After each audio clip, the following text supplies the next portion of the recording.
7 de agosto de 1942. Esta fecha está grabada a fuego en la historia del Cuerpo de Marines de los Estados Unidos como el día en que comenzó la Operación Watchtower.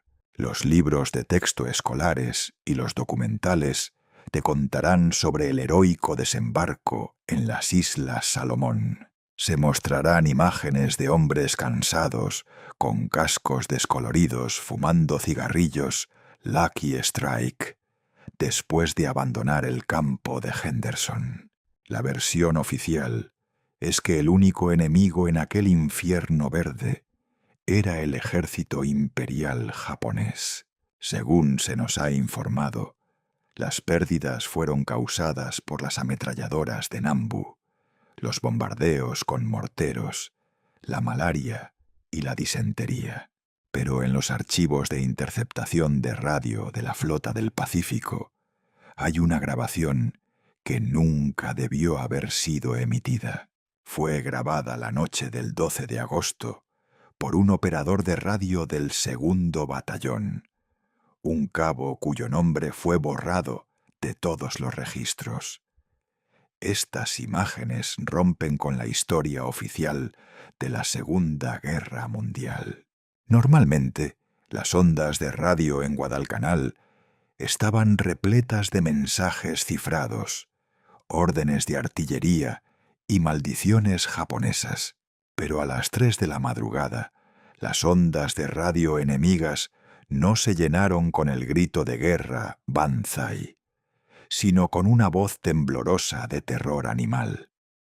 Era un oficial japonés, presumiblemente un mayor, a juzgar por su dialecto y forma de hablar. No usó códigos. Gritó en texto plano, en un inglés chapurreado, como si quisiera que todos los que tuvieran una radio lo oyeran. Estadounidenses, no vayan al sur. El sector del río Matanicau está cerrado. Alto el fuego. Nos marchamos. Nos está devorando a todos. No son personas. Repito, no son personas. La grabación dura 40 segundos, tras los cuales se oye un sonido similar al crujido húmedo de tallos de bambú al romperse, y la transmisión finaliza. Este es el único intento registrado en la historia militar por parte de un enemigo para salvar a sus oponentes de algo más terrible que la guerra misma. El mando lo desestimó como una burda estratagema psicológica. Los servicios de inteligencia concluyeron que los japoneses intentaban tender una trampa a los marines fingiendo pánico. Pero la prueba de que el mayor decía la verdad no surgió hasta 70 años después, en 2019, en una subasta a puerta cerrada, celebrada en Osaka. Se puso a la venta un lote insólito donde se comercializaban las pertenencias de un general fallecido del ejército imperial. La descripción lo catalogaba como un amuleto ritual de origen desconocido. El lote fue adquirido por un coleccionista anónimo de Europa, quien lo sometió a la evaluación de un experto independiente en Zúrich. Los resultados del análisis dejaron atónitos a biólogos e historiadores. El artefacto era un colmillo gigantesco de 15 centímetros de largo. Su esmalte era amarillo, poroso y tan duro como el granito. Pero lo más aterrador no era el tamaño del diente. Un objeto extraño estaba fusionado al costado del colmillo. Esto no era resultado de un tallado ni de una instalación hábil. El objeto se integró literalmente en el tejido óseo, como si el colmillo hubiera sido blando como la cera en el momento del impacto, o hubiera estado expuesto a temperaturas monstruosas y a ácido. El objeto era una sencilla cruz pectoral católica de plata barata, del tipo que usaban miles de soldados estadounidenses. El metal se había deformado, pero conservaba la forma del crucifijo. El análisis espectral demostró que el esmalte dental contiene trazas de jugo gástrico con una acidez tal que es capaz de disolver metales en cuestión de horas. Era la prueba biológica de la existencia de un depredador capaz de morder a un hombre junto con su fe y sus municiones. El dueño del colmillo, un general japonés, lo guardaba en una caja de plomo, como si temiera la radiación o una maldición. El hombre que se topó por primera vez con este misterio en 1942 fue el capitán James Bennett, de la unidad de inteligencia G2. Bennett era lo que en el cuartel general se conocía como un escéptico armado hasta los dientes. No creía en Dios, la suerte ni las premoniciones. Solo creía en los hechos, en las pistolas del calibre 45 y en los informes meteorológicos. Era el encargado de investigar la extraña interceptación de radio. El mando le dio una orden clara: dirigirse a la plaza desde donde se realizaba la transmisión, encontrar el centro de comunicaciones japonés y, si se trataba de una trampa, destruirlo. Pero si los japoneses se habían retirado, Bennett tenía que averiguar el motivo. Se le asignó el mando de un escuadrón combinado formado por 10 de los mejores combatientes que pudo encontrar en el frente. No se trataba de reclutas novatos, sino de veteranos, infantes de marina que habían estado en Nicaragua y China, hombres con los nervios de punta.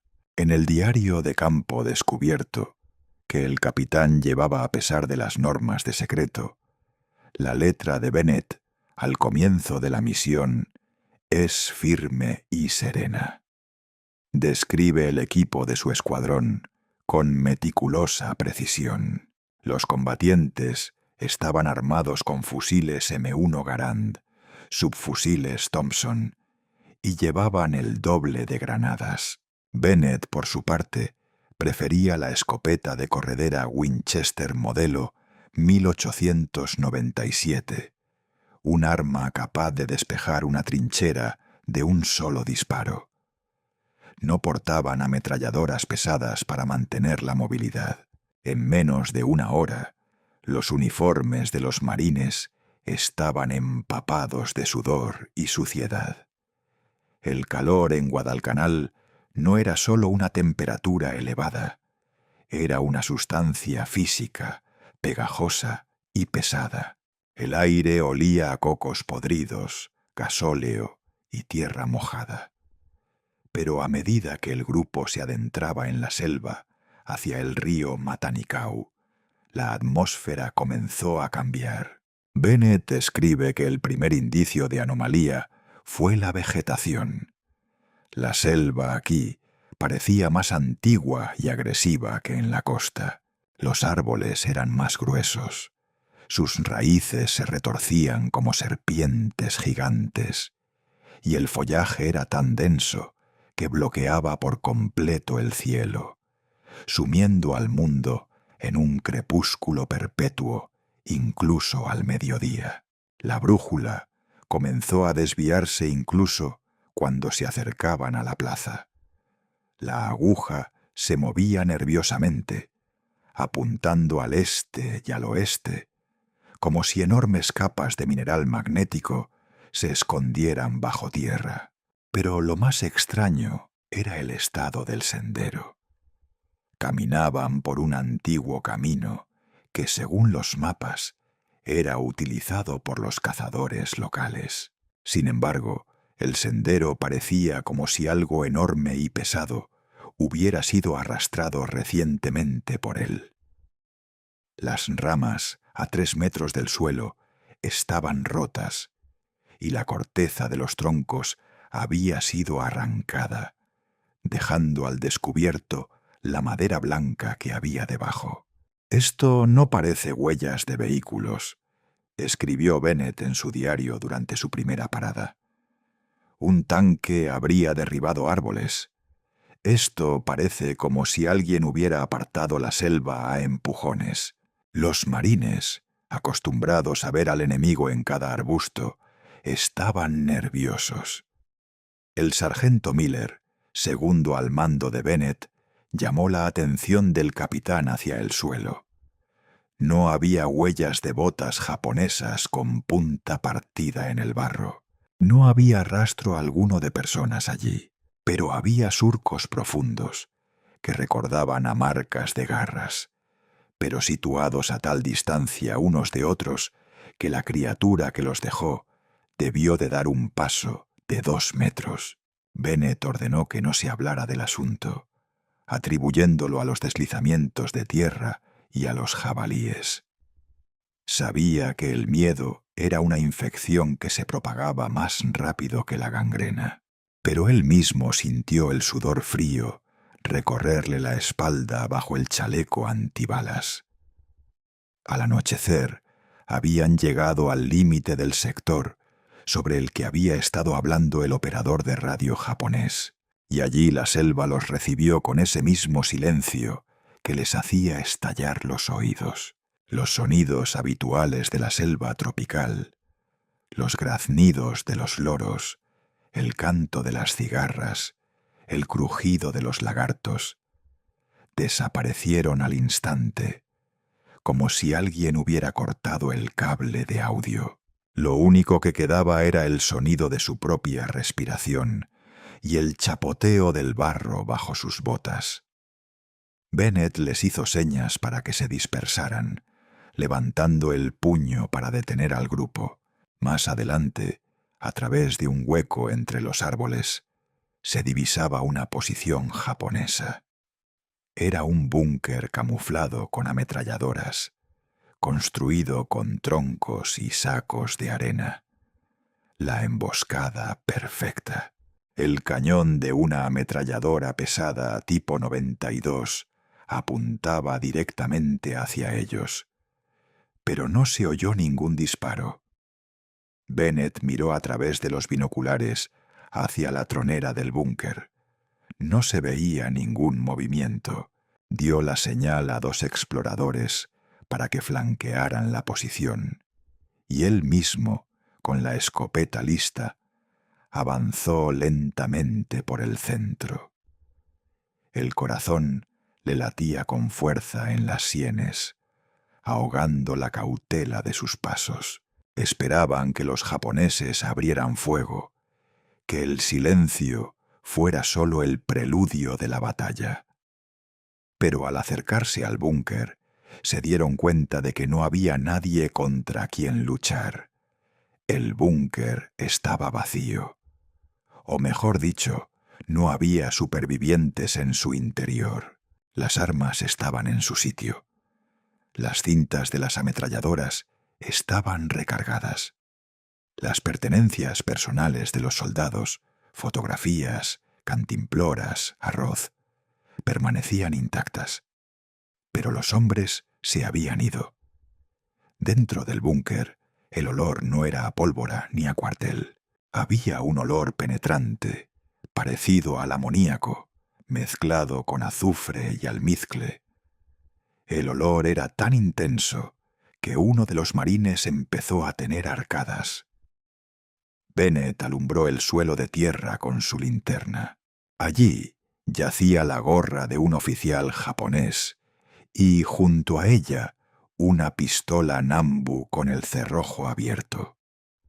El cargador estaba vacío. El oficial había disparado hasta su última bala, pero no contra los estadounidenses. Casquillos de bala yacían esparcidos alrededor del búnker, en cada rincón. Había estado disparando a alguien dentro.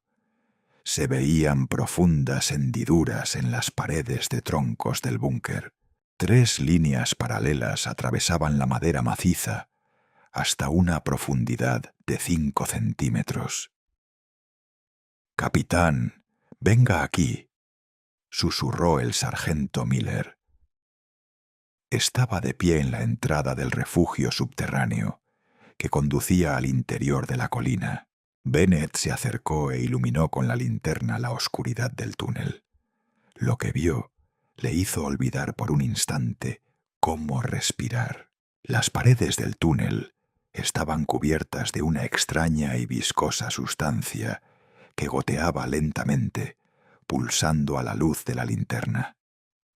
Pero lo más aterrador era lo que yacía en el suelo: un transmisor de radio, precisamente desde la que probablemente se envió la señal. La radio estaba rota, pero no por una bala ni por la culata de un rifle. Estaba retorcida. La carcasa metálica estaba comprimida como un acordeón. Las lámparas se habían convertido en polvo y el armazón de acero estaba retorcido como si fuera alambre. Junto a la radio yacía un dedo humano. Solo un dedo. El corte era perfectamente liso, como el de una sierra quirúrgica. Pero el hueso interior estaba hecho añicos. Bennett se dio cuenta de que el mayor japonés decía la verdad. Había habido una masacre allí, pero no había cadáveres. Alguien o algo se los había llevado a todos, en silencio, salvo aquella última radiografía. Alzó la vista hacia sus hombres. En los ojos de aquellos veteranos que habían presenciado las batallas más brutales, vio un miedo primigenio. Sostenían sus armas, pero los cañones de sus fusiles temblaban. Comprendían que sus Garand y granadas serían inútiles contra una fuerza capaz de retorcer una radio de acero como si fuera un envoltorio de caramelo. El capitán tomó una decisión.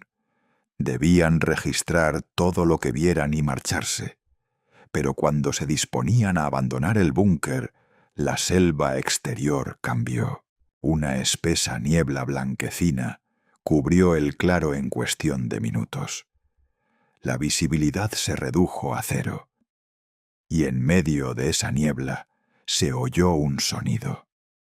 No era un grito ni un rugido, era un sonido como el de alguien inhalando ruidosamente a través de unas fosas nasales enormes, olfateando. El sonido provenía de todas direcciones a la vez. De arriba, entre los árboles, y de abajo, bajo tierra. Bennett activó el seguro de su escopeta. «Defensa total», ordenó, pero su voz se oía amortiguada, como si la niebla la hubiera absorbido. Fue en ese momento cuando el soldado Kowalski, que se encontraba más cerca del borde del bosque, divisó algo en un árbol. A 5 metros de altura, en una bifurcación de las ramas, algo amarillo brilló. No era el destello de metal, era un ojo. Amarillo, sin pupilas, del tamaño de un platillo. Los miraba fijamente a través del velo de niebla, con un interés frío e inteligente. El capitán Bennett aún no sabía que esa mirada sería la última que muchos de ellos verían en su sano juicio. Sacó su cuaderno de bitácora para anotar: objeto detectado, contacto visual. El enemigo no se identifica como humano. Su mano era firme, pero las letras salían angulosas. Comprendió que el artefacto con forma de colmillo con una cruz, que encontrarían sus descendientes, se convertiría en el único monumento a su encuentro hasta el día de hoy. Pero ahora, en el 42, en un búnker sofocante y apestoso, rodeados de niebla blanca, para ellos esto no era una batalla, sino una cacería, y en esta cacería no eran depredadores. El capitán Bennet bajó bruscamente la mano que sostenía la escopeta, dando una señal silenciosa de «alto». El pelotón de marines se quedó inmóvil en la penumbra verde de la jungla, como un grupo de figuras de cera en un museo del terror. Solo habían transcurrido 2 horas desde que abandonaron el búnker japonés con la radio averiada. Pero en esta jungla el tiempo transcurría de forma diferente, extendiéndose hasta convertirse en una eternidad pegajosa e interminable. El reloj en la muñeca del teniente se detuvo exactamente a las 4:15 y las manecillas dejaron de moverse. El mecanismo seguía intacto, la corona giraba, pero el tiempo parecía haberse detenido allí. Se adentraron más en el sector de Matanikau, cruzando la línea invisible más allá de la cual terminaba la guerra humana y comenzaba algo nuevo. El sendero que seguían era un estrecho corredor excavado en una pared de vegetación en descomposición. La humedad en el aire alcanzó el 100%. No era aire, sino un caldo caliente, saturado de vapores pantanosos y materia orgánica en descomposición.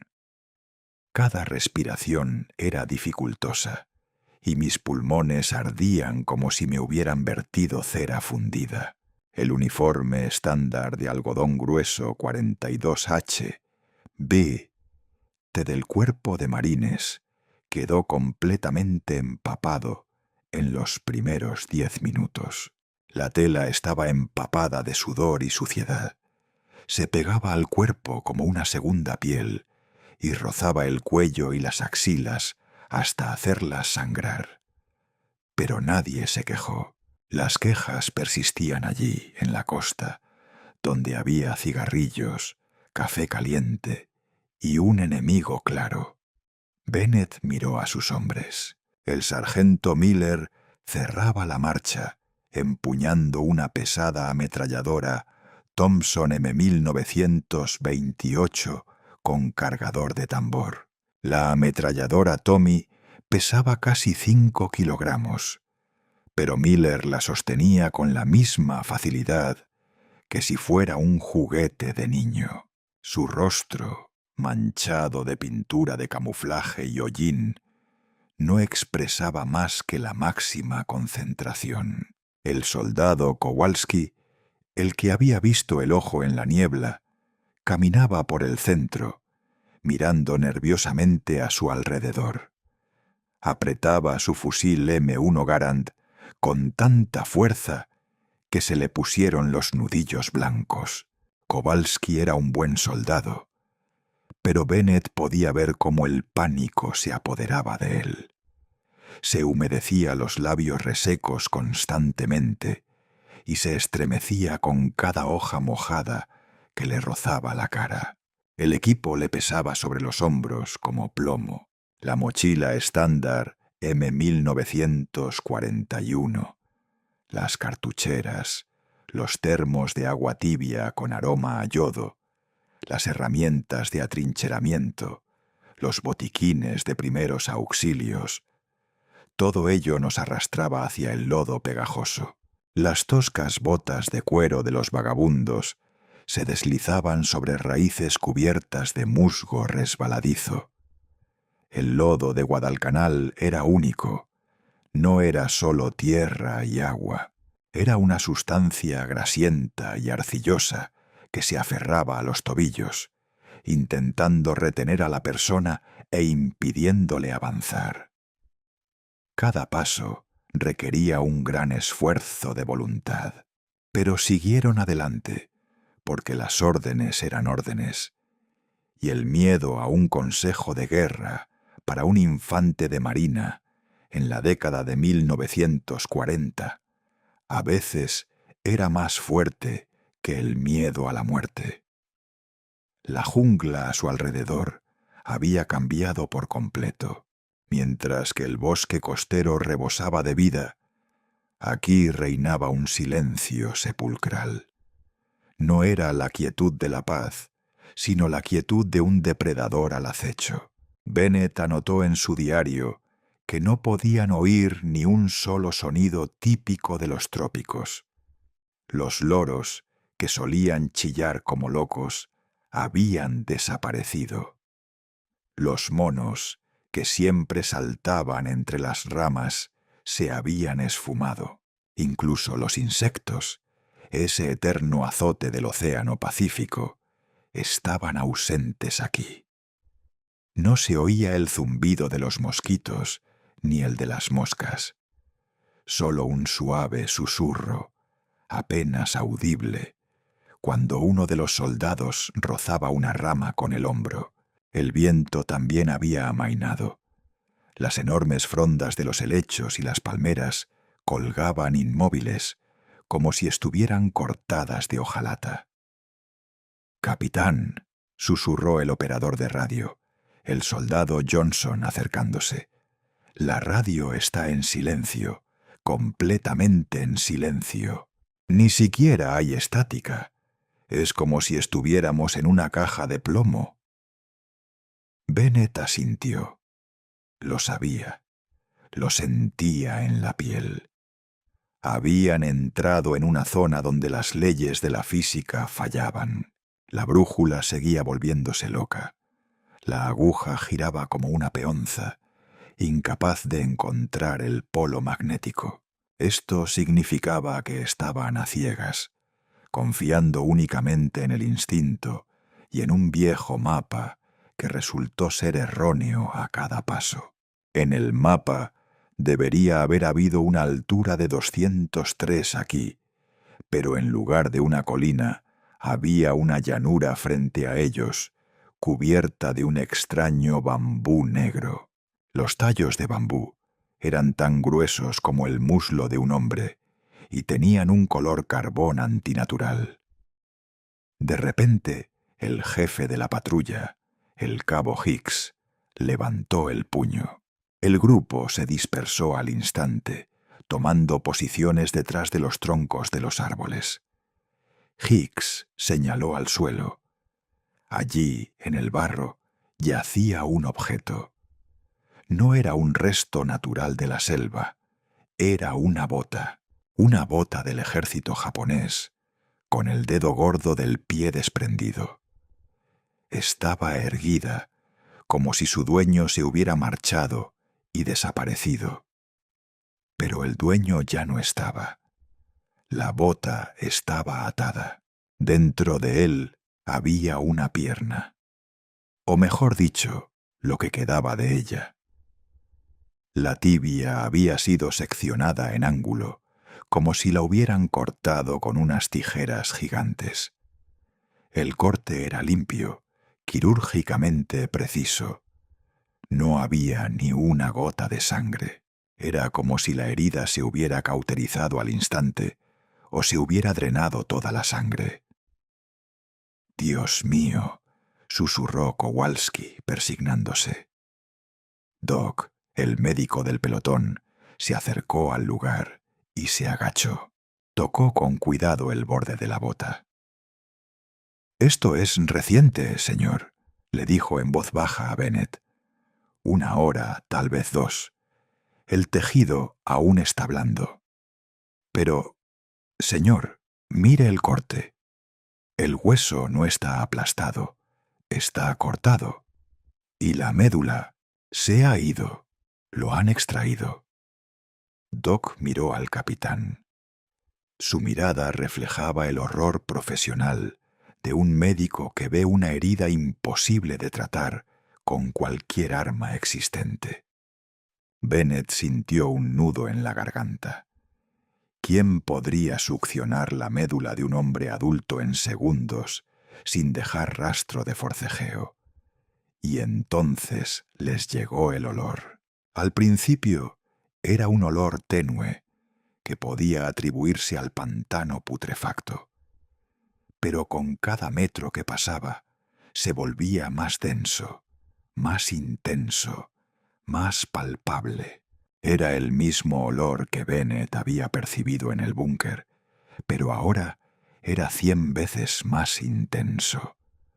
Olor a azufre, huevos podridos, sangre rancia y algo dulce y empalagoso, como a durián demasiado maduro. Era el olor de una especie en la cima de la cadena alimenticia, el olor de un depredador que no se lava porque no tiene nada que temer. Los marines comenzaron a cubrirse el rostro con bufandas y mangas. El hedor me hizo llorar y me picó la garganta. Sentía como si el aire mismo estuviera impregnado de veneno. ¿Gases?, preguntó uno de los recién llegados con voz ronca, agarrando con fuerza su bolsa de máscara antigas. «Corta el gas», susurró Miller. «No es gas mostaza, hijo. Es un animal enorme». El sargento tenía razón. El olor era animal. Era cálido, húmedo, vivo. Provenía de algún lugar más adelante, de la oscuridad del bosque de bambú. Bennett se dio cuenta de que se dirigían directamente a la guarida.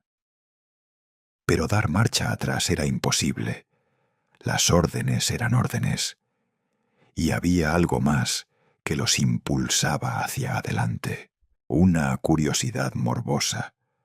Un deseo de ver el rostro del horror que había convertido al ejército japonés en un rebaño de ovejas aterrorizadas. Siguieron adelante, pisando raíces como los dedos nudosos de brujas. Pronto hicieron otro hallazgo.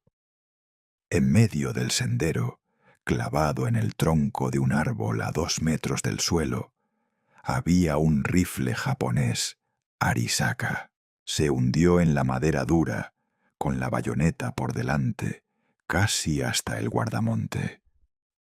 ¿Qué fuerza debió de haber clavado el acero y la madera tan profundamente en el tronco vivo? La culata del rifle estaba hecha añicos, como si la hubieran golpeado con un mazo. Pero lo peor no era el rifle. Lo peor era lo que colgaba de él. Del cerrojo colgaban placas de identificación militar. Placas de identificación militar estadounidenses.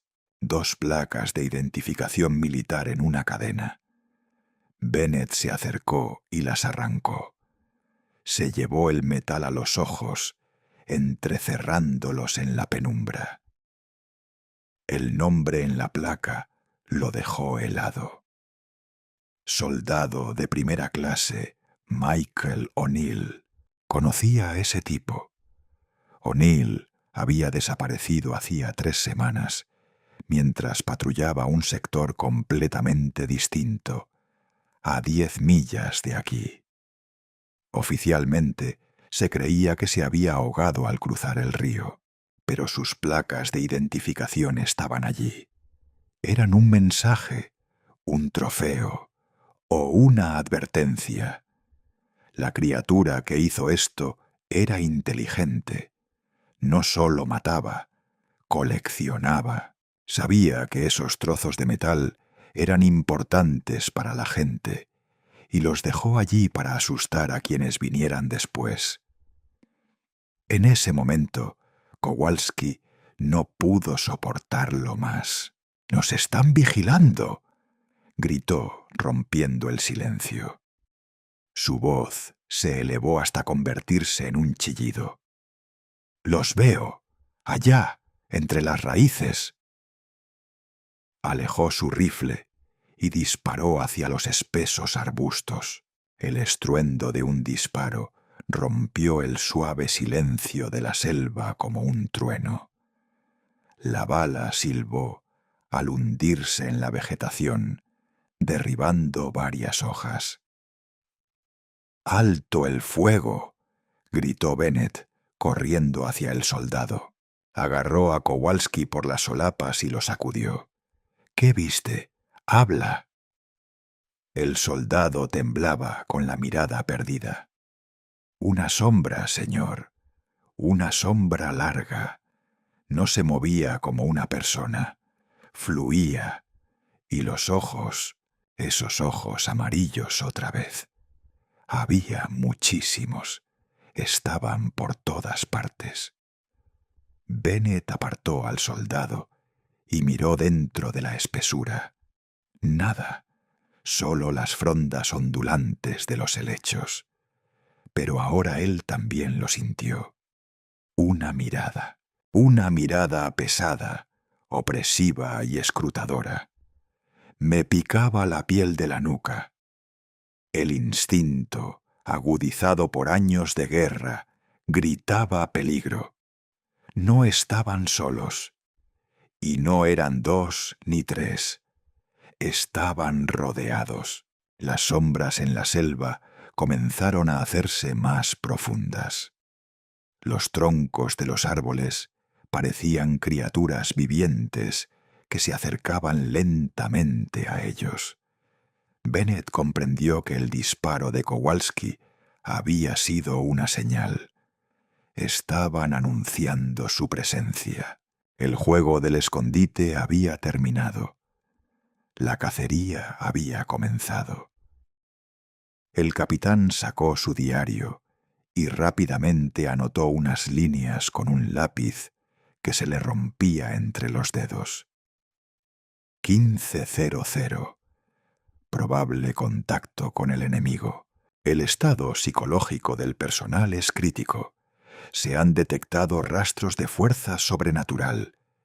Estamos en una zona que no aparece en los mapas.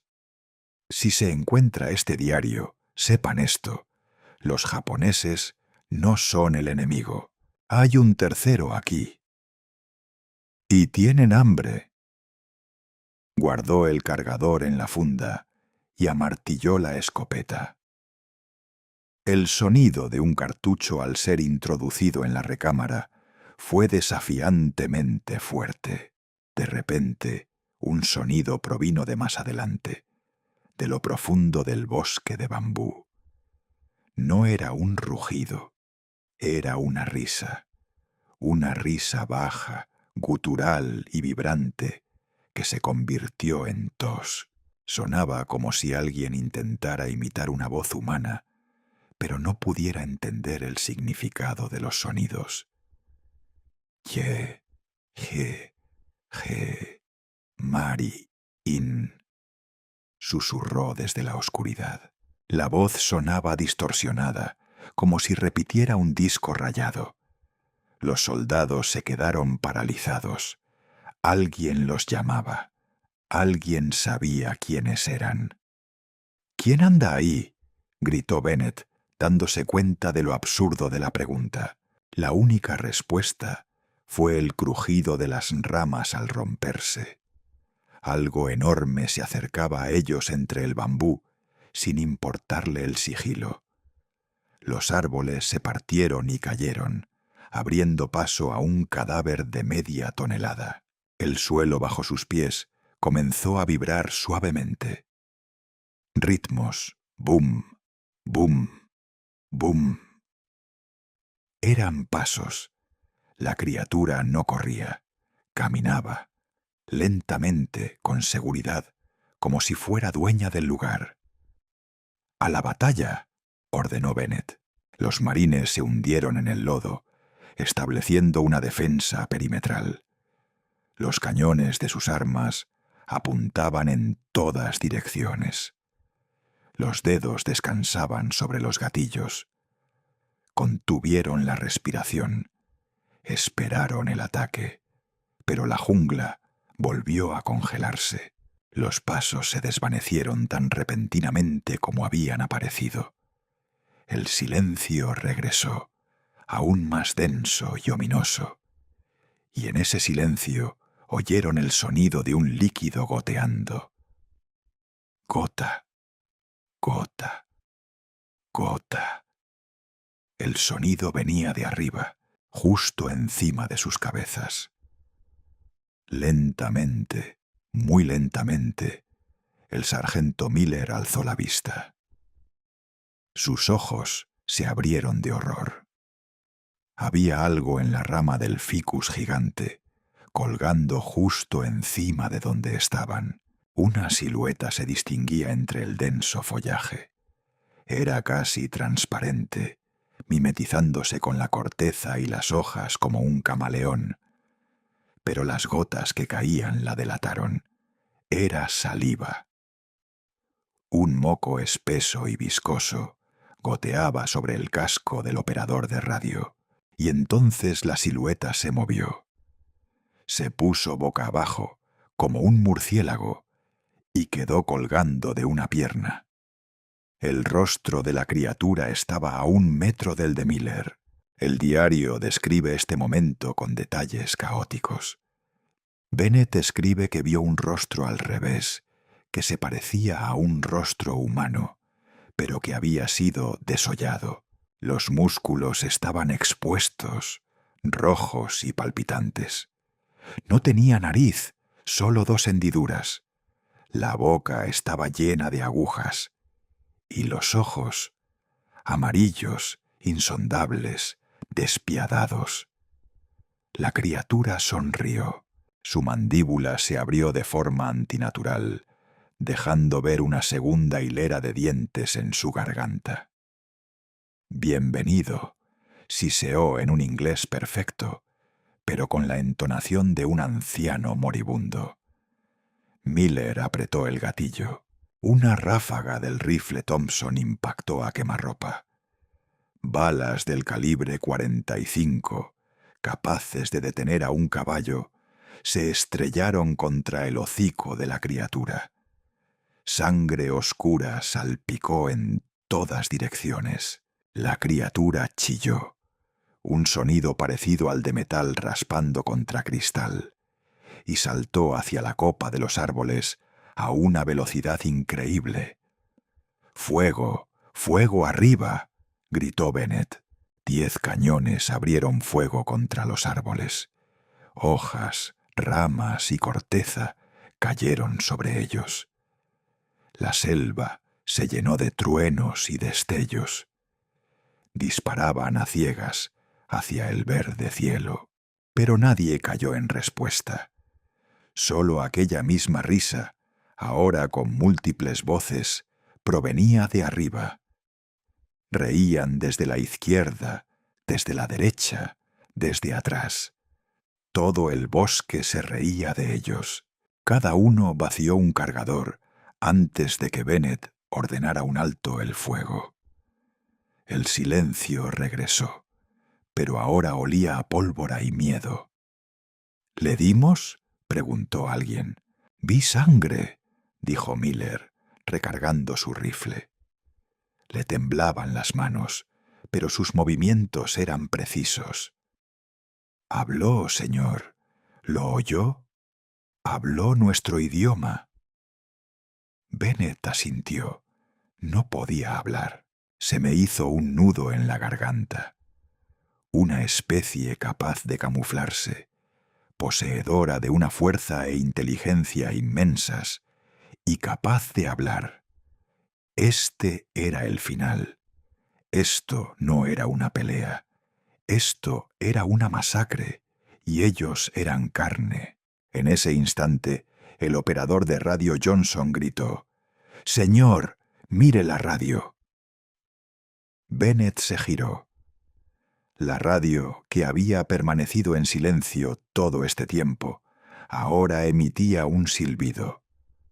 Una voz rompió el ruido blanco. Pero no era la central, era la voz de Kowalski. Pero Kowalski permanecía cerca, en silencio, con el rostro pálido. La voz en la radio repetía la misma frase: «Los veo, los veo», con la misma entonación histérica con la que el soldado había gritado un minuto antes. La radio transmitía su miedo. Alguien había grabado su voz y ahora la estaba emitiendo. Fue el golpe final a su psique. Se dieron cuenta de que el enemigo estaba jugando con ellos, estudiando sus reacciones, poniéndolos a prueba. Bennett se dio cuenta de que quedarse quieto significaba la muerte. «Levántate, corre, al río», ordenó. Su única oportunidad era llegar al agua, donde había espacio libre. Corrieron hacia adelante, abriéndose paso entre los arbustos, sin importarles a dónde iban. Detrás de ellos, en las copas de los árboles, el ruido se hacía más fuerte, el sonido de la persecución. Los árboles se doblaban bajo el peso de los cuerpos que saltaban de rama en rama. No corrían por el suelo, caminaban entre los árboles. Los marines corrían sin aliento, tropezando con las raíces.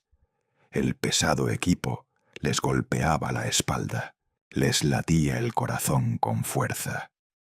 Delante apareció un destello de luz, el río, la salvación. Pero al llegar a la orilla no vieron agua. El lecho del río Matanicau se había secado por completo en ese punto.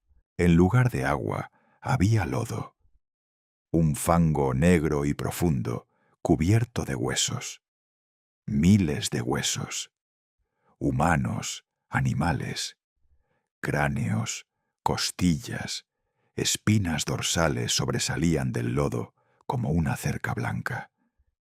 Esto no era un río, era un desastre, una mesa de comedor. Y acababan de llegar al plato principal.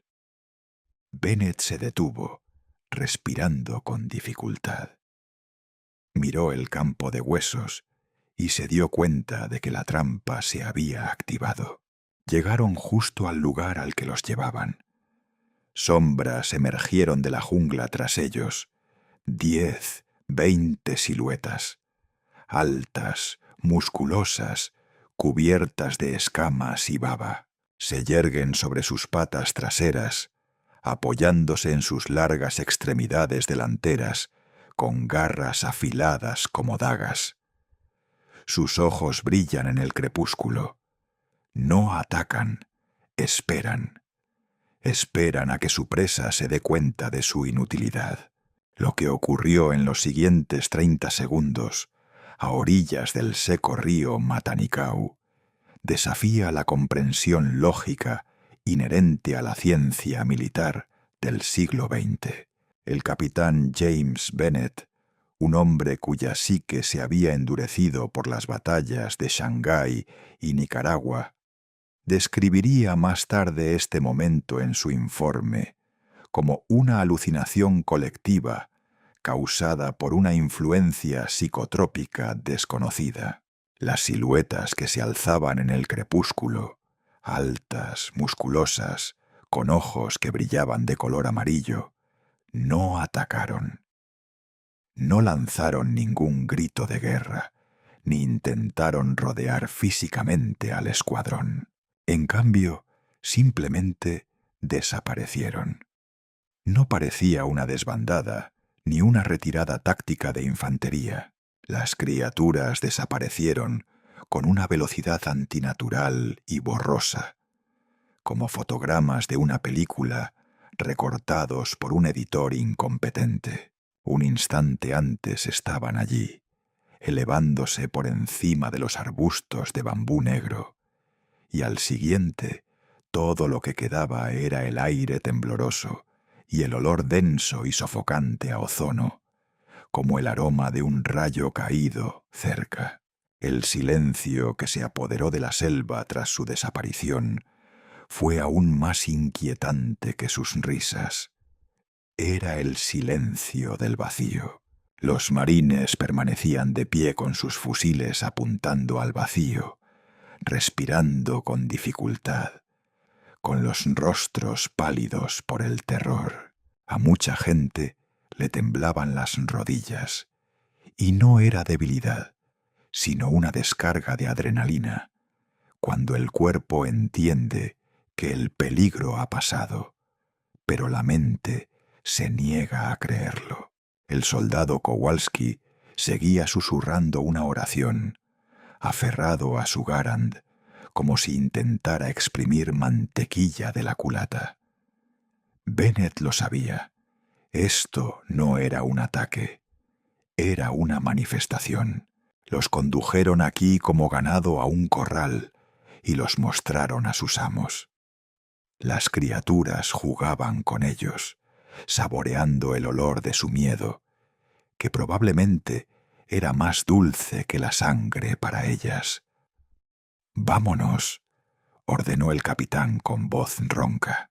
Su voz sonaba extraña, como si estuviera filtrada a través de una capa de algodón. «No corran, retrocedan, espalda con espalda. Miller, cierra la retaguardia. Johnson, vigila los flancos. Nos dirigimos hacia esas rocas».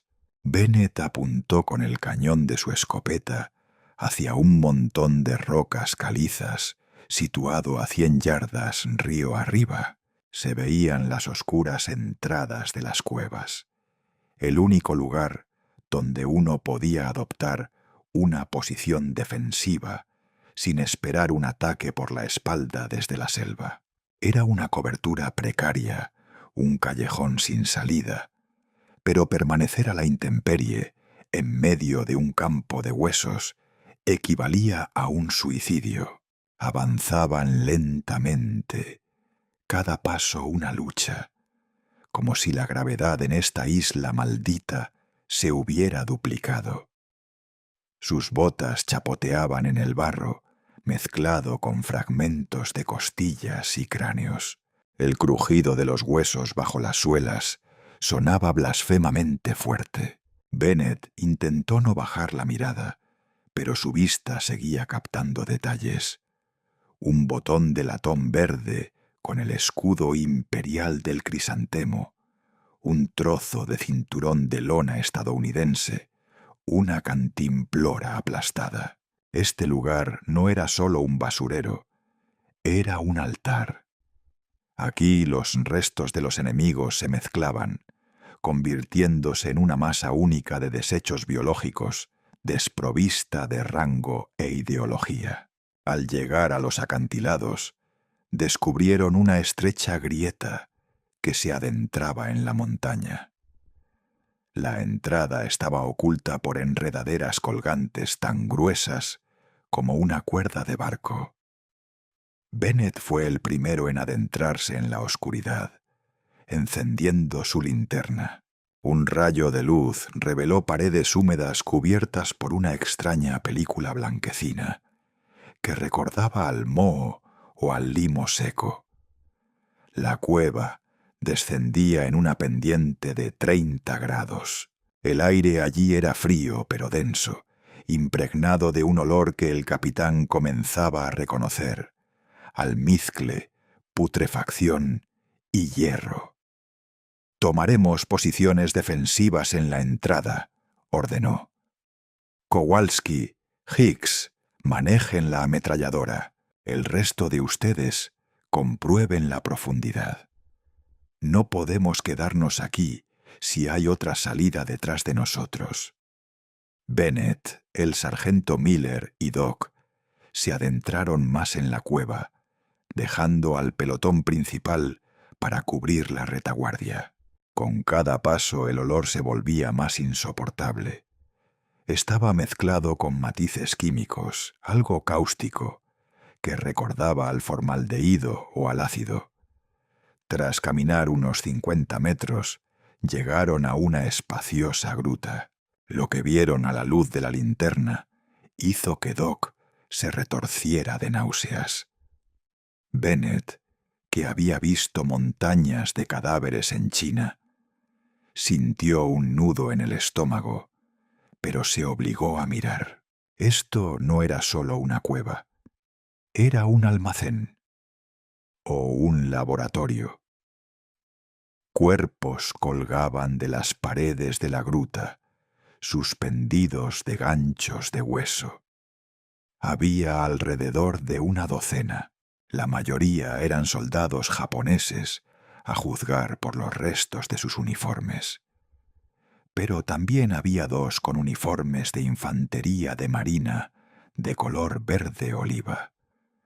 Colgaban boca abajo, como cadáveres en un matadero. Pero lo más espantoso no fue la muerte en sí, sino cómo murieron. Los cuerpos fueron diseccionados. No destrozados con furia, sino diseccionados con cuidado, metódicamente, con un conocimiento aterrador de la anatomía. Bennett se acercó al cuerpo más cercano. Era un oficial japonés. Tenía el pecho descubierto, las costillas separadas y sujetas con puntales de madera. Le faltaban los órganos internos. La cavidad corporal estaba impecablemente limpia, sin rastro de sangre ni de tejido sobrante.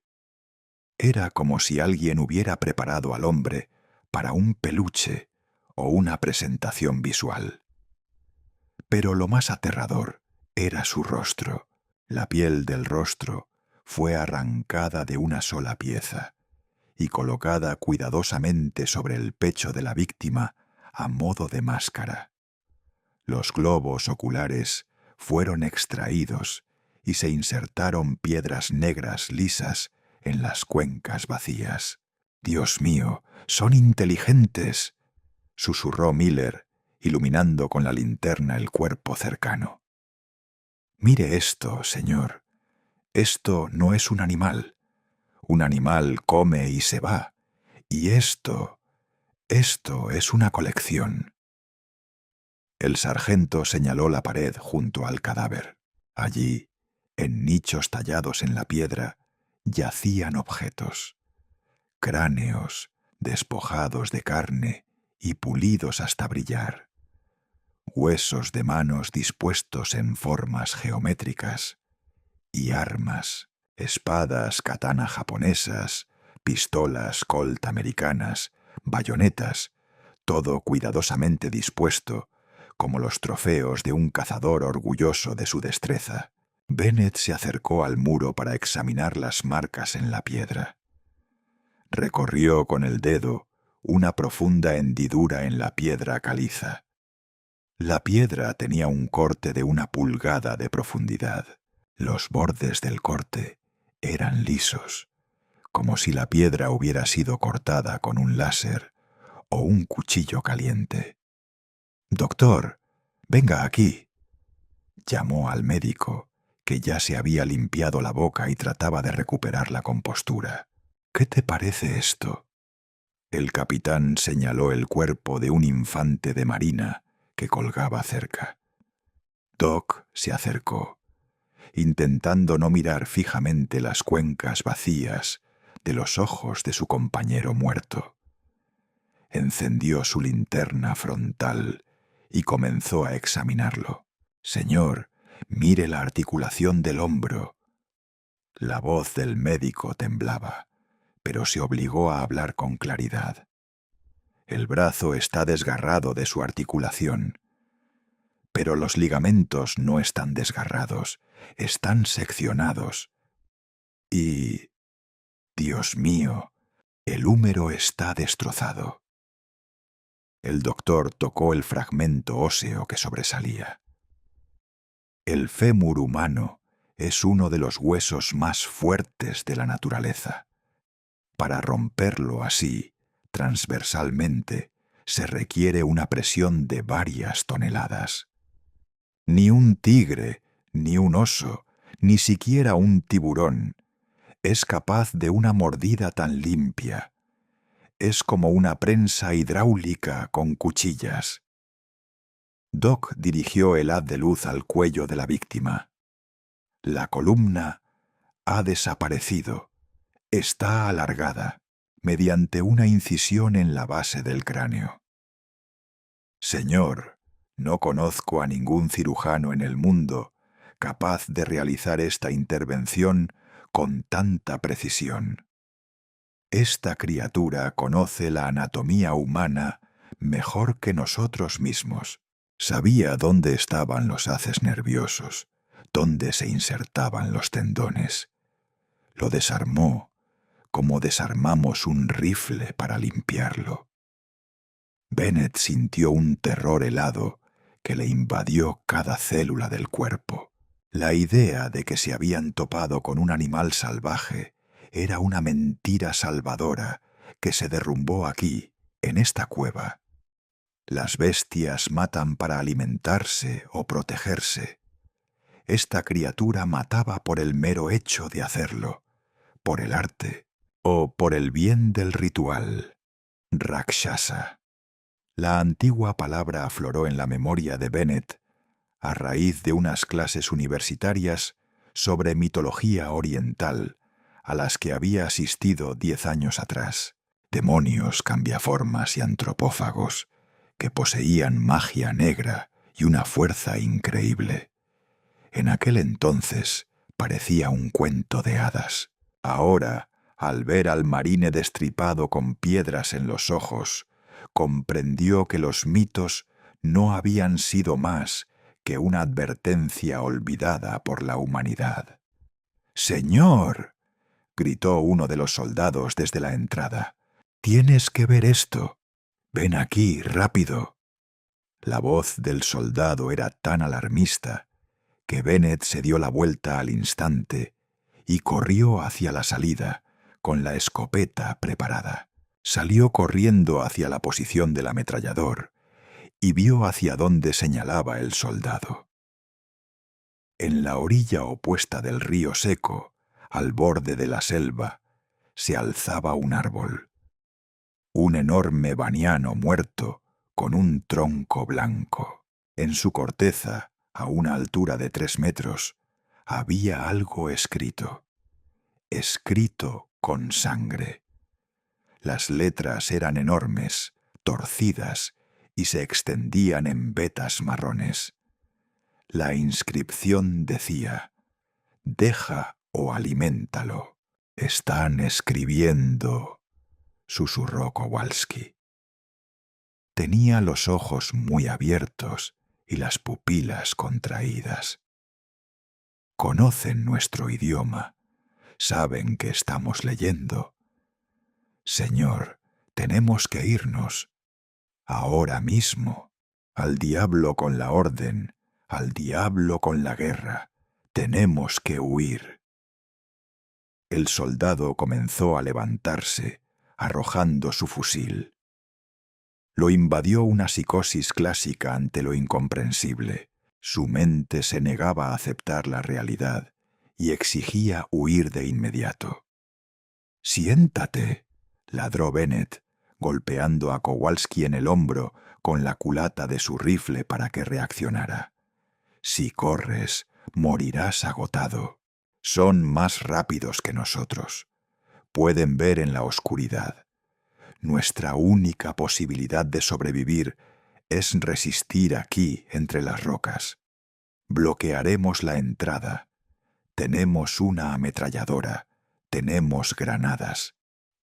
«¿Granadas?», rió Hicks el ametrallador histéricamente. «Capitán, ¿vio esos huesos dentro? ¿Vio lo que le hicieron a la metralleta de ese japonés? Doblaron el cañón, señor, el cañón de acero. ¿Qué les importan nuestras granadas? Son demonios. Necesitamos un sacerdote, no balas». El pánico se extendió como un virus. Los soldados que una hora antes estaban listos para asaltar cualquier fortificación, ahora se derrumbaban. La visión del teatro anatómico en la cueva y el mensaje en el árbol destruyeron su fe en la superioridad de la tecnología. Se dieron cuenta de que sus M1 Garand no eran más que palos que escupían trozos de plomo, inútiles contra las criaturas que habían vivido allí durante miles de años. «Escuchen mi orden». La voz de Bennett interrumpió la creciente histeria. Habló en voz baja, pero con una furia tan gélida que los hombres enmudecieron. «Somos el cuerpo de marines de los Estados Unidos. No huimos, no nos rendiremos. Si son demonios, los enviaremos de vuelta al infierno. Si son bestias, las mataremos. La entrada de la cueva es estrecha. No podrán entrar en masa.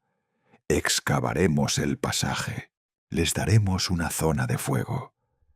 Doctor, prepare la morfina para los heridos. Miller, asigne las zonas de tiro. Sobreviviremos a la noche, o nos los llevaremos con nosotros. Bennett habló con seguridad, pero un presentimiento de fatalidad lo invadió. Estaba mintiendo. Sabía que lo que estaba escrito en el árbol no era una advertencia. Era una invitación a jugar, y el tiempo de reflexión había terminado. El sol finalmente se ocultó tras el horizonte. La selva quedó sumida en una oscuridad impenetrable, y en medio de esa oscuridad, como por arte de magia, se encendieron las luces. Primero, 2 luces amarillas entre los arbustos de enfrente, luego 2 más, y después otra. Docenas de pares de ojos brillantes iluminaron la oscuridad de la jungla, formando un semicírculo alrededor de su refugio. No parpadearon, se acercaban. Un sonido proveniente de la oscuridad heló la sangre incluso del capitán. Era el sonido de una inhalación fuerte, ronca y húmeda, de docenas de gargantas a la vez. Olfatearon el aire, podían oler el miedo que emanaba de la cueva, y entonces comenzó un golpeteo rítmico. Toc, toc, toc. Las criaturas golpeaban con sus garras los troncos de los árboles. El ritmo era lento, hipnótico, como el redoble de tambores rituales. Fue un ataque psicológico previo al asalto. Bennett revisó el cartucho en la recámara de la escopeta. Ya no le temblaban las manos. El miedo se desvaneció, reemplazado por la fría determinación de un hombre condenado. Sacó un diario de su bolsa y rápidamente, a tientas, garabateó la fecha y la hora. 19:00. Estamos rodeados. El enemigo muestra signos de gran inteligencia y sadismo. Se ha descubierto una guarida con cadáveres. Están desmembrando personas. La moral del pelotón está por los suelos. La munición está al 40%. Si alguien está leyendo esto, no nos busquen. Bombardeen esta plaza. Quemen todo aquí con napalm. Esto no es una guerra. Esto es un exorcismo. Cerró la libreta y se la guardó en el bolsillo interior, cerca del corazón. Los golpes en la puerta cesaron. Reinaba un silencio absoluto, el mismo silencio que precede a un salto. «Prepárate», susurró Bennett. «Vienen». La naturaleza de Guadalcanal parecía conspirar con las criaturas que rodeaban al grupo. Exactamente a las 1905, apenas unos minutos después de que los últimos rayos del sol desaparecieran tras la cresta de la montaña, se desató una tormenta. No era lluvia, sino una pared de agua que cayó con tal fuerza que parecía como si el océano se hubiera puesto patas arriba. El aguacero tropical ahogó instantáneamente todos los sonidos. La respiración de la gente, el tintineo de los tornillos, incluso los propios pensamientos. La visibilidad se redujo a la distancia de un brazo, y el mundo se limitó a la piedra mojada frente a él y la espalda de su compañero. Bennett hizo un gesto a los soldados para que cerraran la formación, al darse cuenta de que eran ciegos y sordos. El sonido del agua al caer era ensordecedor, como el crujido estático de una transmisión de radio, amplificado 1000 veces.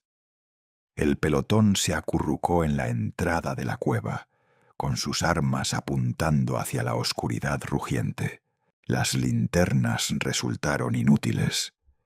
Sus haces de luz impactaron contra la cortina de agua, creando una neblina blanca que sólo cegó a los tiradores. Los ojos amarillos que los habían estado observando desde la selva habían desaparecido, pero la sensación de presencia permanecía. Se hizo más aguda. El frío traído por la tormenta calaba hasta los huesos, pero el sudor del miedo seguía corriendo por la espalda de los marines, mezclándose con el agua de la lluvia. El primer contacto no provino del frente, donde esperaban un ataque, sino desde arriba, desafiando todas las leyes de la táctica militar humana. El soldado Hicks, ametrallador, estaba tendido tras una roca, cubriendo el flanco izquierdo con su Browning. El capitán se encontraba a tan solo 2 metros de distancia, cuando entre el rugido del aguacero se oyó un sonido que no encajaba en la sinfonía de la tormenta. Un golpe sordo y húmedo, como el de una bolsa de arena mojada que cae desde lo alto sobre hormigón. Bennett giró la cabeza bruscamente, pero el puesto del ametrallador estaba vacío. El arma descansaba sobre un bípode, con el cañón apuntando hacia la oscuridad, pero no había ningún artillero. No se oyó ningún grito, ningún forcejeo, ningún sonido de un cuerpo cayendo. Hicks simplemente se desvaneció, evaporándose en el aire, desafiando las leyes de la física. Un relámpago rasgó el cielo, iluminando la escena por una fracción de segundo, con una luz mortalmente pálida. En medio de aquel resplandor eléctrico, el capitán presenció una escena imposible. Hicks se encontraba suspendido en el aire, a 5 metros del suelo, atrapado por algo largo y flexible que descendía de un acantilado. Era una extremidad, un brazo musculoso, cubierto de escamas húmedas y brillantes, que se había enroscado alrededor del torso del ametrallador, y lo apretaba con tanta fuerza que ni siquiera podía respirar. El cuerpo del ametrallador se sacudió hacia arriba con tal fuerza que el crujido de su columna vertebral se oyó incluso por encima del rugido de la lluvia. Fue arrastrado a la oscuridad sobre los acantilados como un muñeco de trapo. El capitán reaccionó instintivamente, apretando el gatillo de su escopeta. El perdigón del calibre 12 estalló en una llama naranja, disipando momentáneamente la oscuridad, y los postas impactaron en la roca sobre su cabeza, produciendo chispas. El silencio sepulcral se convirtió en caos. Los marines abrieron fuego indiscriminadamente. Las balas trazadoras trazaban líneas rojas a través de la lluvia, desapareciendo en la nada. A la luz de los fogonazos, los soldados divisaron a sus enemigos. Los rakshasas ya estaban entre ellos, cayendo desde lo alto y saltando de piedra en piedra con la gracia del mercurio. No se trataba de gigantes torpes, sino de asesinos perfectos, cuya piel negra repelía las balas y cuyos hocicos alargados, con una hilera de dientes, mostraban sus fauces en un siseo silencioso. Uno de los monstruos aterrizó justo delante del radiotelegrafista Johnson. La criatura, 2 cabezas más alta que un hombre, se movía a una velocidad imperceptible para el ojo humano. Johnson ni siquiera tuvo tiempo de levantar su ametralladora antes de que la criatura lo golpeara con el dorso de la mano.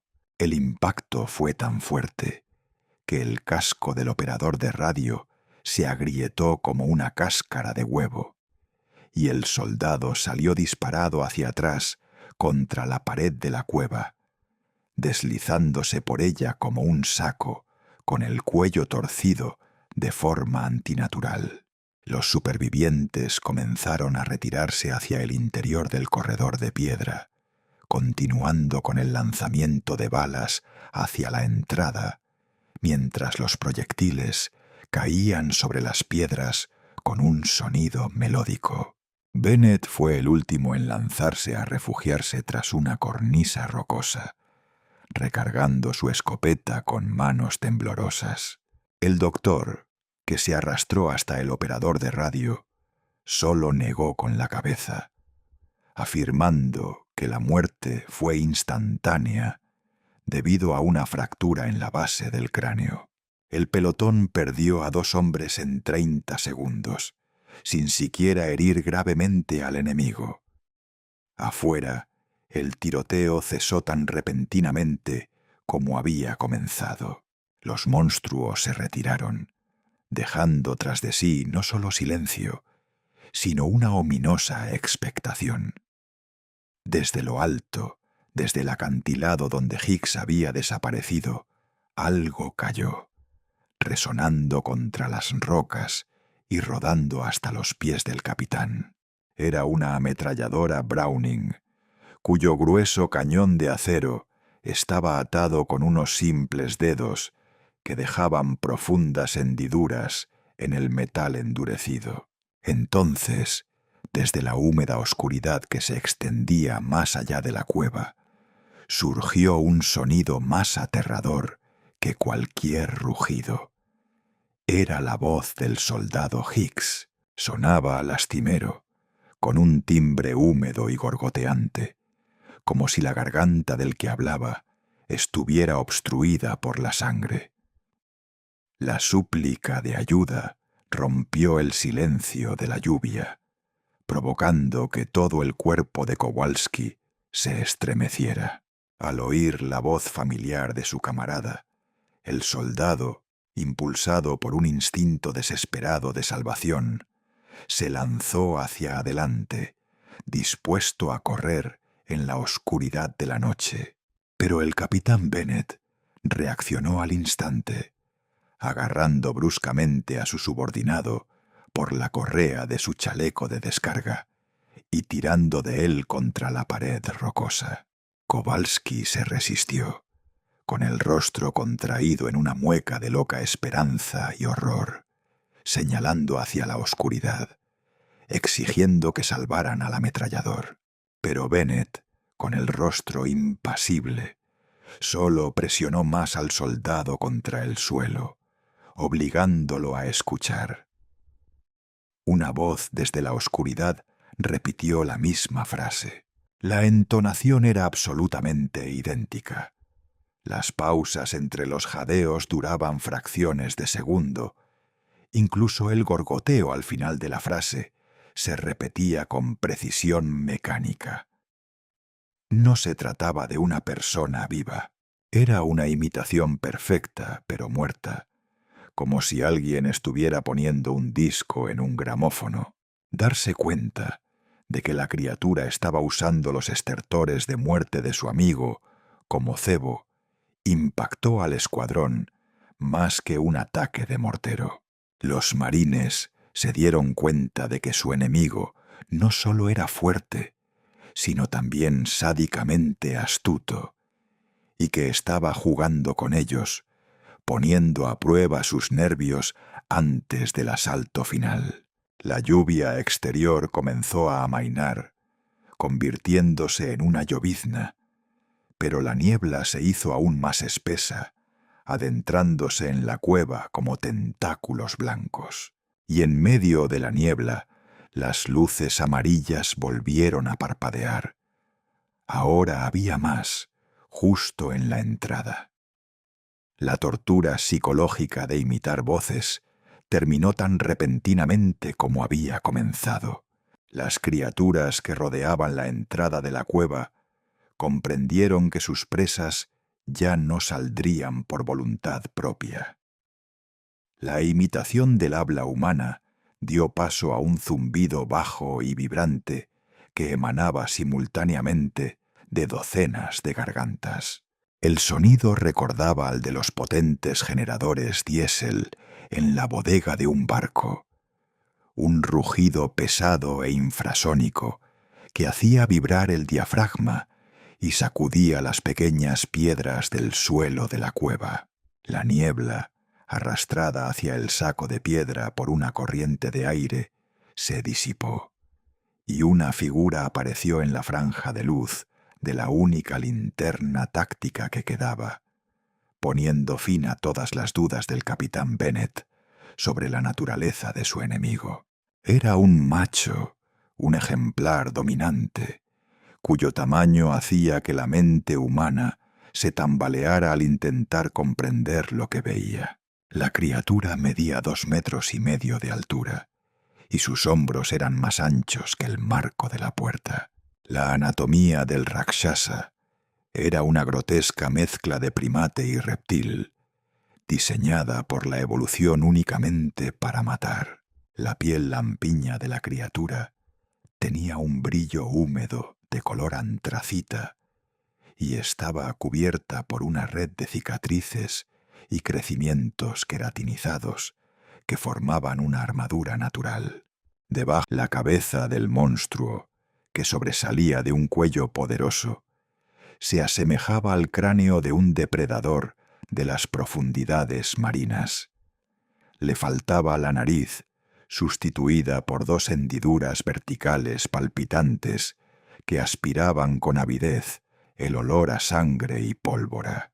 Las mandíbulas, que podían abrirse hasta 180 grados, estaban revestidas de hileras de dientes curvados hacia adentro, que recordaban a los de un gran tiburón blanco, pero de color negro.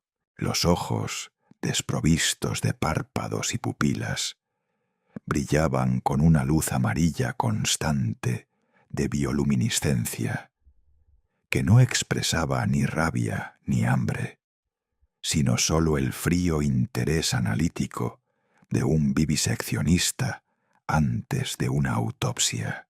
El soldado Kowalski, cuya psique ya había sido destruida por la voz de su compañero muerto, no pudo soportar la tensión. El soldado dejó escapar un grito silencioso, con el rostro contraído, y apretó el gatillo de su fusil M1 Garand. El estruendo del disparo en el espacio reducido le resonó en los oídos como la explosión de una granada. Una bala del calibre .30-06, capaz de penetrar un casco japonés a 500 metros de distancia, impactó al monstruo directamente en la placa pectoral. Sin embargo, el resultado fue sorprendente. La bala no lo atravesó por completo. Se estrelló contra una protuberancia ósea, provocando una lluvia de chispas, y rebotó contra la pared. La criatura ni siquiera se inmutó. Su carne era tan densa y su umbral del dolor tan alto que el golpe solo lo enfureció. Ese disparo sirvió como señal para que comenzara la matanza. Los marines restantes, obedeciendo instintivamente, abrieron fuego. La cueva se llenó de destellos, truenos y el eco de los casquillos de bala. El sargento Miller, arrodillado, disparó largas ráfagas de balas Thompson contra la entrada, apuntando a las extremidades y los ojos. Las balas del calibre 45 desgarraban los tejidos blandos, arrancando trozos de carne, y chorros de sangre espesa y negra volaban en todas direcciones. Pero la regeneración o vitalidad de estas criaturas superaba los límites de la normalidad biológica. Bennet observó cómo la criatura se acercaba a Kowalski. Sus movimientos eran torpes, demasiado rápidos para un animal de su tamaño. Una mano con garras se abalanzó, interceptando el cañón del rifle del marine. Se oyó un chirrido metálico repugnante. La criatura había apretado el acero, aplastando el cañón como si fuera una pajita. Con su siguiente movimiento, el monstruo agarró al soldado por el chaleco y lo levantó del suelo con una mano. Kowalski pataleó, intentando alcanzar el cuchillo, pero el depredador le apretó los dedos con un movimiento rápido y seco. El crujido de las costillas al romperse resonó más que los disparos. El pecho del soldado se desplomó, convirtiéndose en una masa sangrienta. El monstruo arrojó el cuerpo a un lado, como si fuera un trapo usado, y centró su atención en su siguiente objetivo. La defensa se desmoronó en cuestión de segundos. No fue una batalla, sino una masacre caótica. Dos criaturas más pequeñas pero más ágiles, irrumpieron en la cueva. Se movían por las paredes y el techo, aferrándose a las grietas de la piedra con sus garras, desafiando la gravedad. Uno de ellos saltó sobre Doc, que intentaba recargar su escopeta. El enfermero ni siquiera tuvo tiempo de levantar su arma. La criatura lo inmovilizó contra el suelo con su peso y le mordió el hombro, arrancándole la clavícula junto con un trozo de su uniforme. Bennett observó cómo la boca del médico se abría silenciosamente en un grito de dolor, mientras el depredador, metódicamente y con aterradora precisión, comenzaba a abrirle la cavidad abdominal con su garra, como si fuera un bisturí. El capitán disparó su Winchester contra el atacante. Una ráfaga de perdigones voló la mitad del hocico del monstruo, dejando al descubierto el hueso blanco de su cráneo. La criatura lanzó un chillido, un sonido tan agudo que hacía que a la gente le palpitaran los oídos, y retrocedió, sacudiendo la cabeza. Esto le dio a Bennett un segundo para arrastrar a Miller hacia atrás, más adentro del corredor de piedra. El sargento estaba herido. Tenía la cara cubierta de sangre por un corte en la frente, pero seguía aferrado a su ametralladora. «Atrás, por el pasaje estrecho», ordenó Bennett. Se retiraron, dejando morir a sus compañeros. La cueva era un infierno en la tierra. El olor a pólvora se mezclaba con el fuerte aroma metálico de la sangre y el hedor almizclado de los depredadores sudorosos. Las sombras danzaban en las paredes con el estruendo de los disparos, creando escenas grotescas de carnicería. Los rakshasas no solo mataban, sino que desmembraban a sus víctimas. Actuaban con eficiencia, sin movimientos innecesarios, rompiendo columnas vertebrales y extremidades para inmovilizarlas antes de comenzar su festín. Bennett y Miller se toparon con un estrecho pasaje que se adentraba aún más en la montaña. Era angosto y las paredes les oprimían los hombros. Esa era su ventaja. Las enormes criaturas no podían pasar por allí a toda altura. Tenían que arrastrarse. El capitán se detuvo. Quitó el seguro de su última granada MK2 y la arrojó de nuevo a la oscuridad del pasillo, donde se oía la respiración pesada y sibilante de sus perseguidores. La explosión en el espacio reducido los ensordeció. Por un instante reinó el silencio, roto solo por el zumbido en sus oídos y la tos de Miller. Habían logrado ahuyentar a sus perseguidores, pero el precio había sido terrible. Todo el pelotón había muerto. Solo quedaban ellos dos. atrapados en las profundidades de la isla, en un laberinto que, al parecer, era el hogar de esas criaturas. Bennet alumbró al sargento con su linterna. Miller estaba sentado, apoyado contra la pared, sujetándose el costado con la mano. La sangre oscura se filtraba entre sus dedos. En el caos de la pelea había sido alcanzado, ya fuera por un rebote o por una garra. El sargento miró al capitán con la mirada perdida y negó lentamente con la cabeza, sacando una pistola Colt M1911 de su cartuchera. Comprobó el cargador. Solo quedaban 2 balas. Miller le entregó la pistola al capitán, pero Bennet negó con la cabeza, señalando su escopeta. Le quedaban 4 cartuchos. Avanzaron adentrándose más. No había vuelta atrás. El aire se volvió más cálido y húmedo. El olor cambió. Un nuevo aroma se mezcló con el de la putrefacción. Una fragancia dulce e embriagadora de incienso y hierbas secas. Parecía una alucinación. ¿De dónde saldría el incienso en la guarida de un demonio? Pero tras 50 metros, el corredor se ensanchó y los condujo a una enorme sala que dejó a Bennet sin palabras. Aquello no era una guarida cualquiera, era un templo. Una colosal gruta natural estaba iluminada por cientos de luces tenues, hongos fosforescentes que crecían en las paredes. Una pirámide de calaveras se alzaba en el centro de la sala. Miles de cráneos, oscurecidos por el paso del tiempo, estaban dispuestos con precisión geométrica. Algunos eran humanos, otros pertenecían a animales, pero también había cráneos alargados y dentados de los propios rakshasas.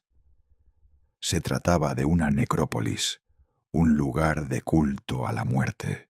Al pie de la pirámide se extendían montañas de municiones, corazas españolas oxidadas del siglo XVII, mosquetes, armaduras samurái de la era Sengoku, cascos coloniales británicos y, por último, cascos M1 estadounidenses nuevos.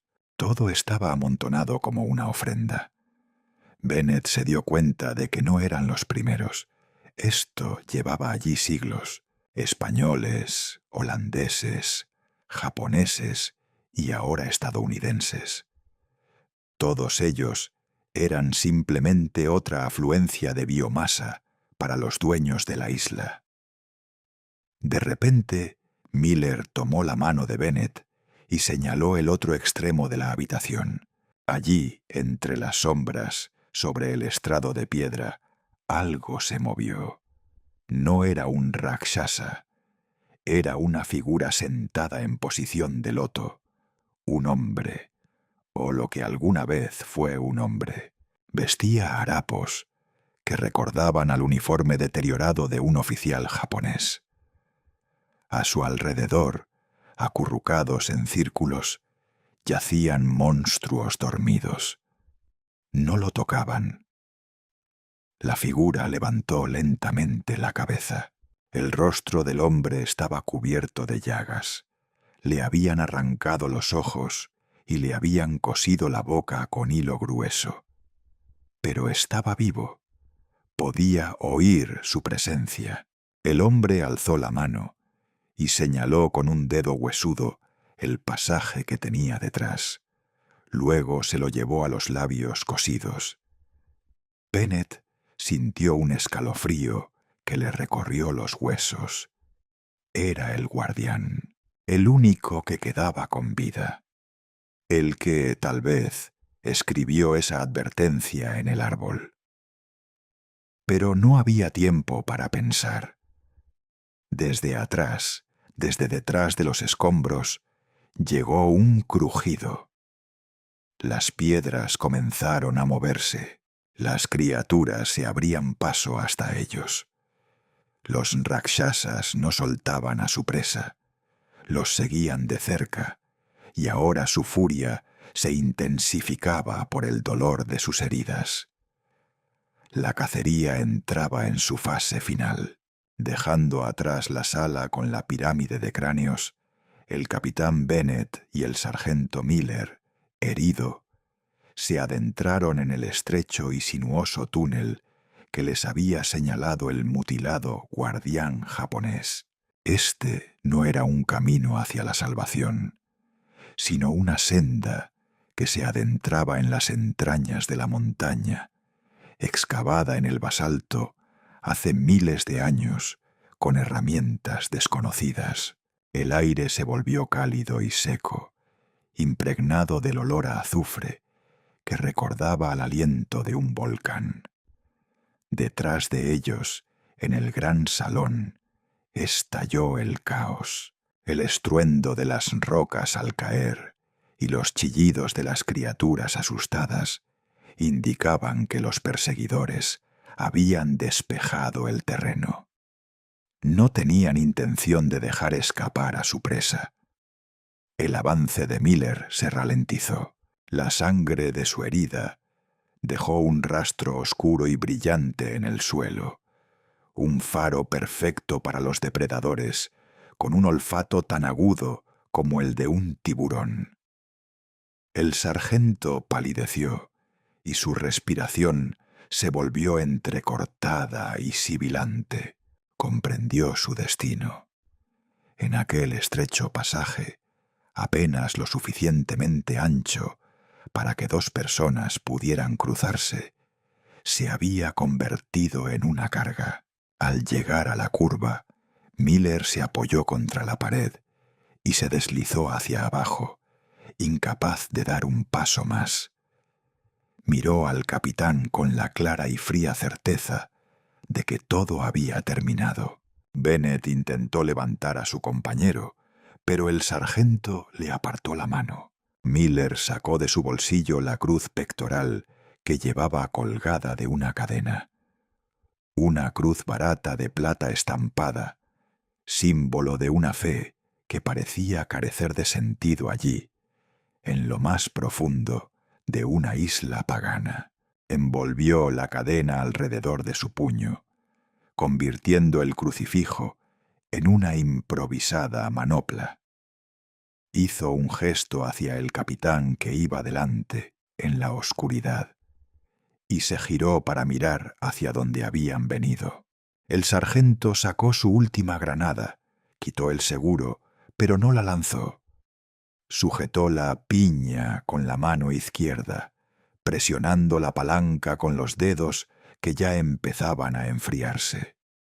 El capitán comprendió el plan. Era la única táctica que podía ganar tiempo. Un escudo humano que se convertiría en un obstáculo infranqueable. Bennett asintió, saludó sin decir palabra y corrió por el túnel sin mirar atrás. 10 segundos después, un rugido resonó a sus espaldas. No era un zumbido mecánico, sino el grito triunfal de un depredador que había alcanzado a su presa. Luego se oyó un forcejeo breve y violento, seguido de una explosión sorda y masiva. El techo del túnel tembló y una nube de polvo golpeó por la espalda al oficial que huía.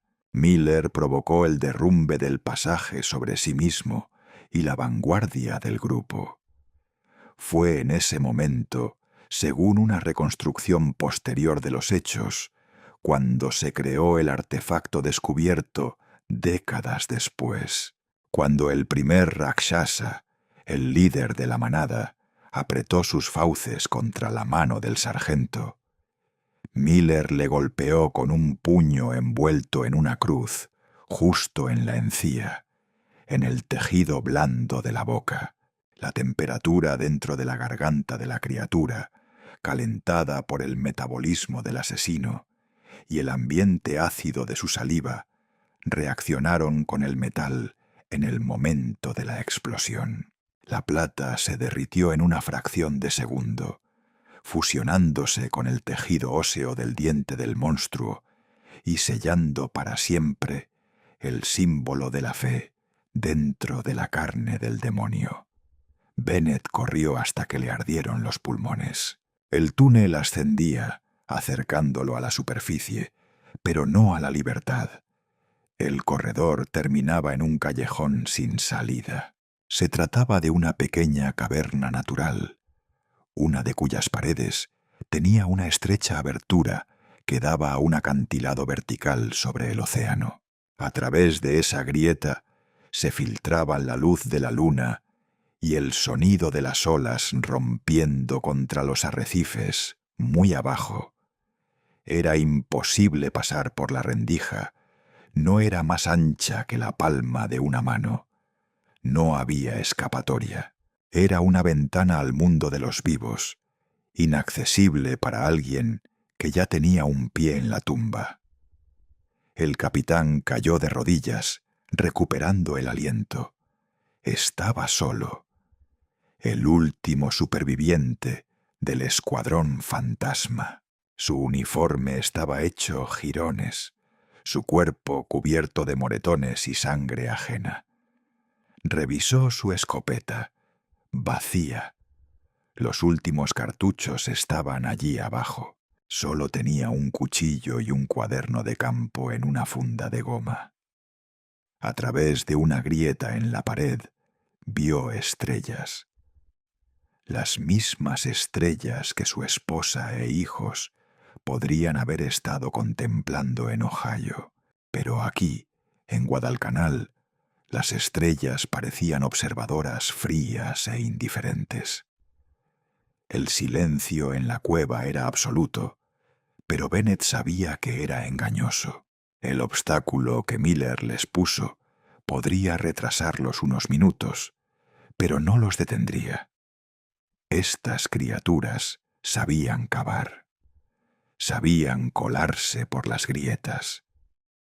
Sacó un cuaderno y un trozo de lápiz. Ya no le temblaban las manos.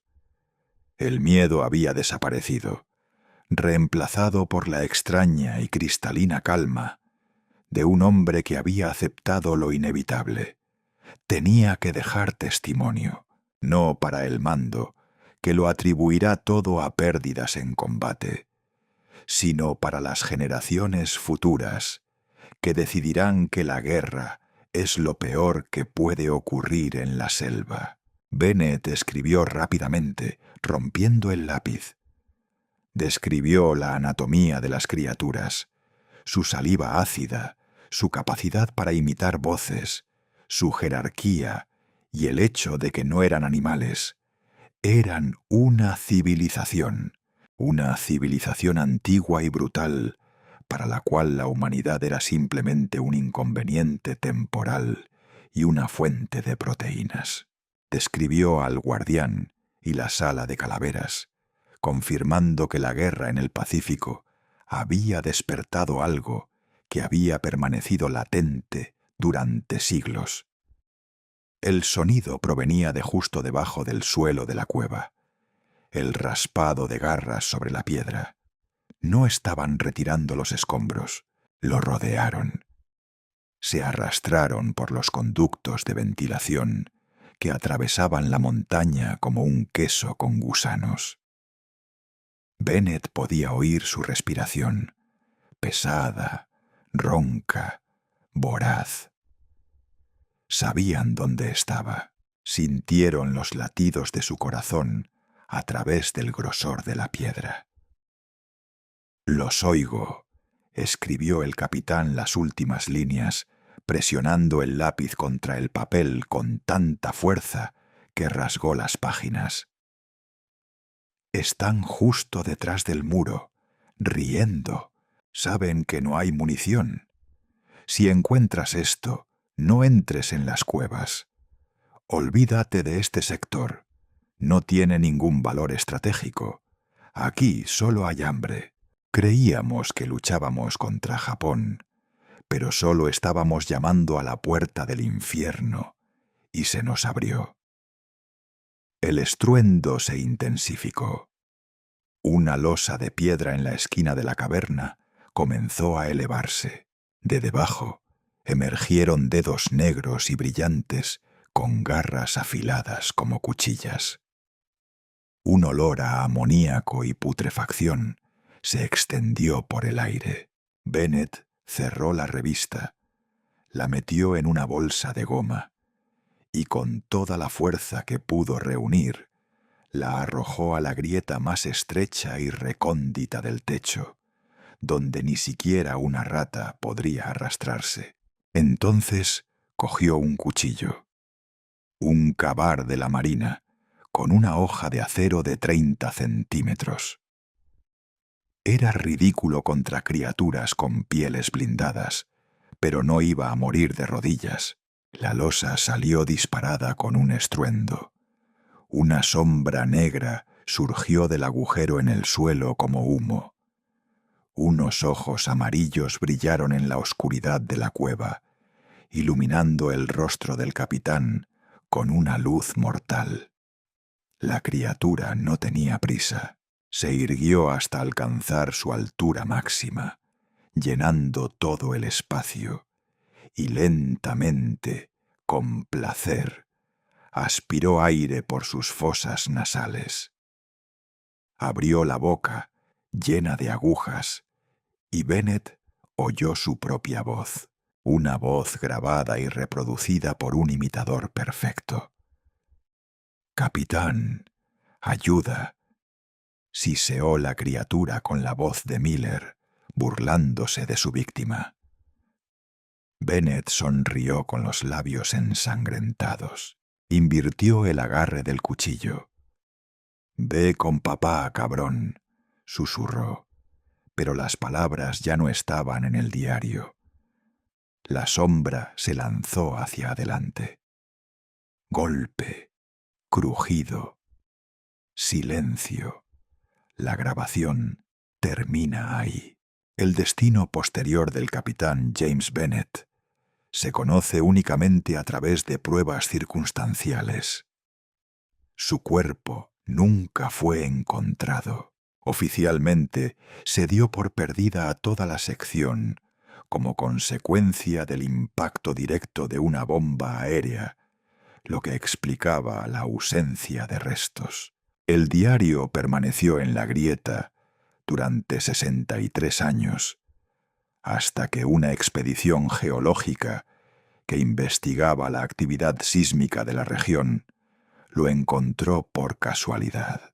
Tras analizar el contenido del cuaderno, el gobierno estadounidense inició una operación secreta para sanear el sector del río Matanicau. Los informes describen la operación como un ejercicio en el uso de napalm y cargas de profundidad. El cuadrado 42 quedó reducido a cenizas y las entradas de las cuevas fueron rellenadas con miles de toneladas de hormigón industrial. Un diente con una cruz fusionada apareció en una colección privada en Osaka. Cómo llegó allí sigue siendo un misterio.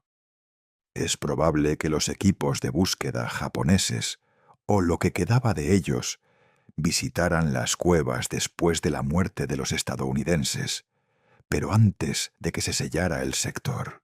Este artefacto es la única prueba física de que el Homo sapiens no es el único depredador inteligente del planeta. Hoy en día, Guadalcanal es una tranquila isla turística. La selva ha vuelto a crecer, ocultando las cicatrices que dejó el napalm. Los turistas bucean hasta los barcos hundidos y se toman fotos en los monumentos a los héroes de guerra. Pero los guías locales, descendientes de los melanesios que vivían aquí antes de la llegada de los blancos, nunca llevan grupos a la zona del antiguo cauce del río Matanicau. Dicen que la tierra allí es mala. Dicen que por la noche, cuando amaina el viento, aún se oye un golpeteo rítmico desde el subsuelo, a través de las grietas del viejo hormigón. Toc, toc, toc. Siguen ahí. Sobrevivieron al fuego y al hormigón. Y son pacientes. Esperan a que volvamos a olvidar.